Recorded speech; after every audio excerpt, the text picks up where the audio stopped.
तो हिजबुल्लाह ने इजराइल में अब तक का सबसे बड़ा हमला किया और उसने इजराइल और अमेरिका को खुद के साथ साथ हमास के अंत की दावत भी दे दी है। हिजबुल्लाह के हमले के बाद इजराइल ने न सिर्फ लेबनान में तबाही मचाई बल्कि इतने बम बरसाए कि गाजा की धरती बुरी तरह से दहल गई। कुछ ही घंटों में गाजा में जो रक्तपात और नरसंहार हुआ है उसने युद्ध विराम की सभी कोशिशों पर पानी फेर दिया है। विनाश की बड़ी UEM जयपुर एक आदर्श लक्ष्य है। भावी छात्रों के लिए अच्छी नौकरी, भविष्य के लिए तैयार कौशल के साथ अच्छी शिक्षा। आग में इजराइल जल रहा है, लेबनान जल रहा है और गाजा भी भस्म हो रहा है। हिजबुल्लाह ने सुबह सुबह इजराइल पर हमला किया तो इजराइल ने लेबनान में हिजबुल्लाह के ठिकानों को दहला दिया। IDF का ऑपरेशन लेबनान के साथ साथ गाजा में भी चला।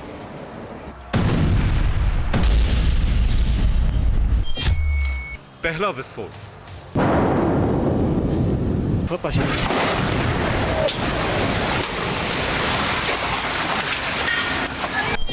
दूसरा विस्फोट,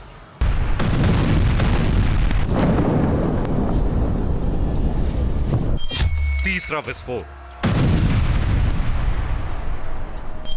चौथा विस्फोट।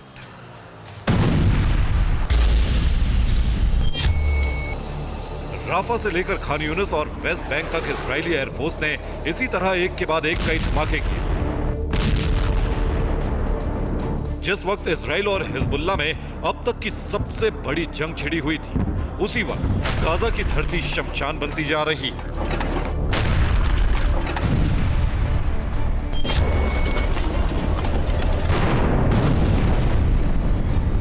इजरायली सेना की बमबारी में न सिर्फ गाजा की इमारतें तबाह हो गईं, बल्कि बहुत बड़ा रक्तपात और बहुत बड़ा नरसंहार हो गया।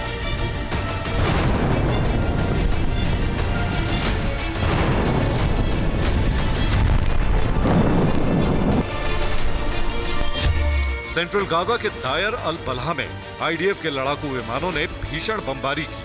हमले में कई इमारतें मलबा बन गईं।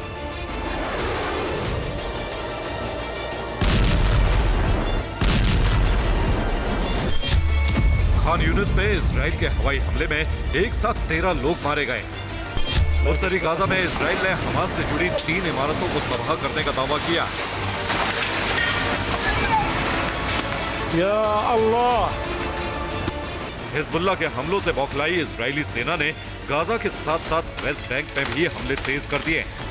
वेस्ट बैंक के रिहायशी इलाकों में घुसकर ग्राउंड ऑपरेशन चलाया जा रहा है।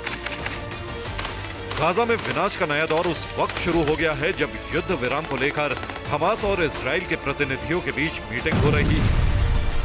जिस वक्त हिजबुल्लाह ने इजरायली धरती पर अब तक का सबसे बड़ा हमला किया, उसी वक्त मोसाद चीफ डेविड बर्निया और शिन बेत चीफ रोनेन बरार मिस्र की राजधानी काहिरा पहुंच गए। ये दोनों हमास के प्रतिनिधियों से शांति समझौते को लेकर बातचीत करने पहुंचे। लेकिन इजराइल और हिजबुल्लाह में जिस तरह से नई और सबसे बड़ी जंग शुरू हुई, अरब में जिस तरह से हालात विस्फोटक हुए, उससे गाजा में युद्ध विराम हो पाएगा इसकी संभावना बहुत कम है। Bureau report, TV9 Bharat.